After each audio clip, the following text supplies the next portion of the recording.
In this video, I'll show you how to stop File Explorer from opening automatically every time you plug in a USB flash drive or other external device on Windows 10.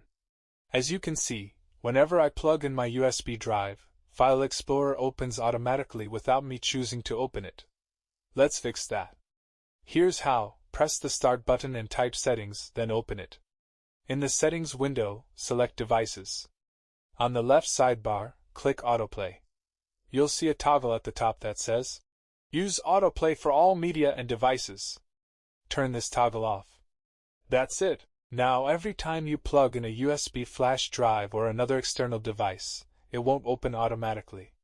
Instead, you'll need to go into File Explorer yourself to view its contents. If you ever want to turn automatic opening back on, just return to this same AutoPlay settings page and switch the toggle back on.